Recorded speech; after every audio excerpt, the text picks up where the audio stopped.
सत्संग की महिमा।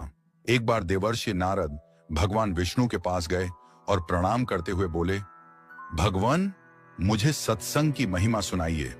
भगवान मुस्कुराते हुए बोले, नारद, तुम यहां से आगे जाओ, वहां इमली के पेड़ पर एक रंगीन प्राणी मिलेगा। वह सत्संग की महिमा जानता है, वही तुम्हें समझाएगा। नारद जी खुशी खुशी इमली के पेड़ के पास गए और गिरगिट से बातें करने लगे। उन्होंने गिरगिट से सत्संग की महिमा के बारे में पूछा। सवाल सुनते ही वह गिरगिट पेड़ से नीचे गिर पड़ा और छटपटाते हुए प्राण छोड़ बैठा। नारद जी आश्चर्यचकित होकर लौट आए और भगवान को सारा वृत्तांत सुनाया। भगवान मुस्कुराते हुए बोले, इस बार तुम नगर के उस धनवान के घर जाओ और वहां जो तोता पिंजरे में दिखेगा, उसी से सत्संग की महिमा पूछ लेना। नारद जी क्षण भर में वहां पहुंच गए। उन्होंने तोते से सत्संग का महत्व पूछा। थोड़ी देर बाद ही तोते की आंखें बंद हो गईं और उसके भी प्राण पखेरु उड़ गए। इस बार तो नारद जी भी घबरा गए और दौड़कर भगवान के पास पहुंचे। नारद जी ने कहा, भगवान, यह क्या लीला है? क्या सत्संग का नाम सुनकर मरना ही सत्संग की महिमा है? भगवान हंसते हुए बोले, यह बात भी तुम्हें जल्द ही समझ आ जाएगी।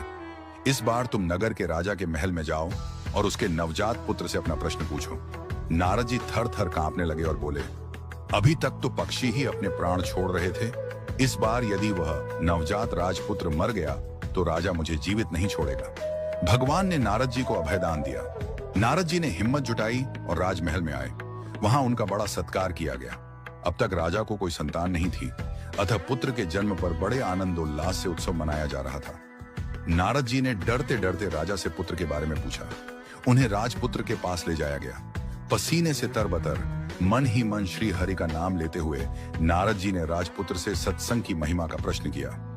नवजात शिशु हंस पड़ा और बोला, महाराज, चंदन को अपनी सुगंध और अमृत को अपने माधुर्य का पता नहीं होता। ऐसे ही आप अपनी महिमा नहीं जानते, इसलिए मुझसे पूछ रहे हैं। वास्तव में आपके क्षण भर के संग से ही मैं गिरगिट की योनि से मुक्त हो गया। आपके दर्शन मात्र से तोते की क्षुद्र योनि से मुक्त होकर इस मनुष्य जन्म को पा सका।